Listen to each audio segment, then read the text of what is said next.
May butas po yung gilid ng pintuan ng CR. Nagulat po ako, parang may tao. Sabay tayong magiging po. Papa po.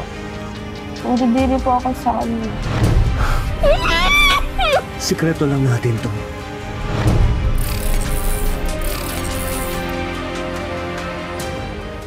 Ulam!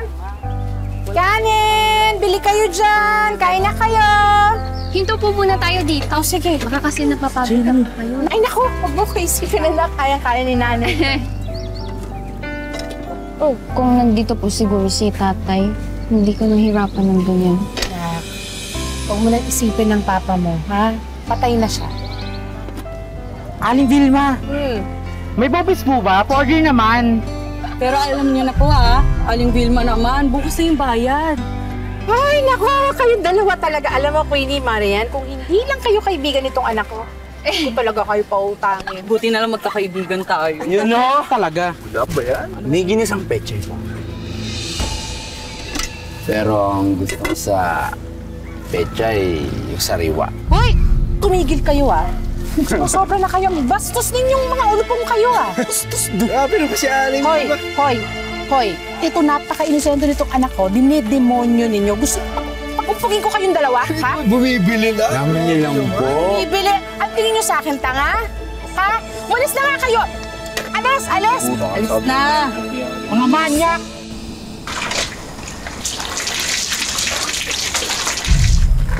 Tumingin ka. Siya yan.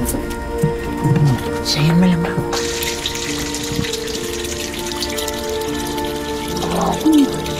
Puti. Saan yung guwape,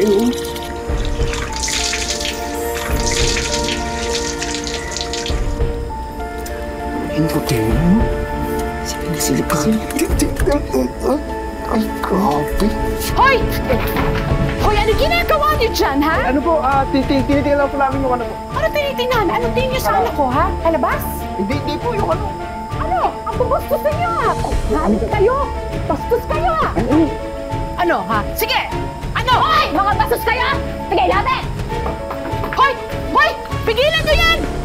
Kailangan dali natin yung sa barangay! Pigilan niyo yan! Pigilan lang kami! Barangay! Sa barangay! Diretso tayo sa barangay!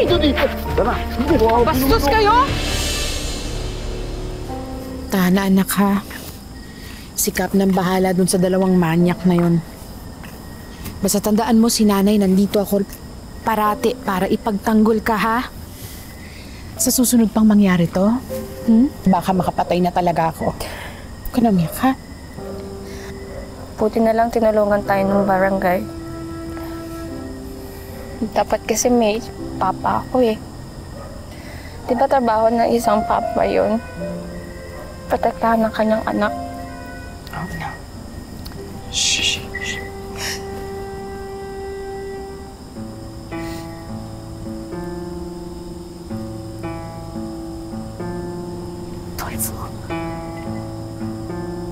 Vilma.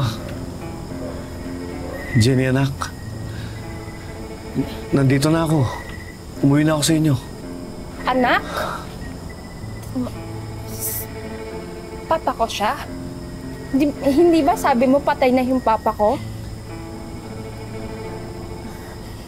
Dolfo, ano ginagawa mo dito?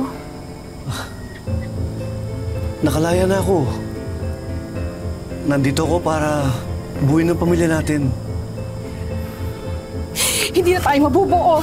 Ha? Simula nung makulong ka at pinili mo yung bisyo mo kesa sa amin, sa puso't isipan ko, nilibayin na kita!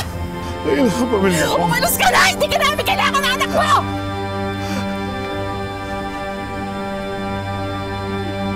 Tuhan mo, Vilma. Tuhan mo ako. Kaya ako bumalik para punuin lahat ng pagkulang ko. Tuhan mo.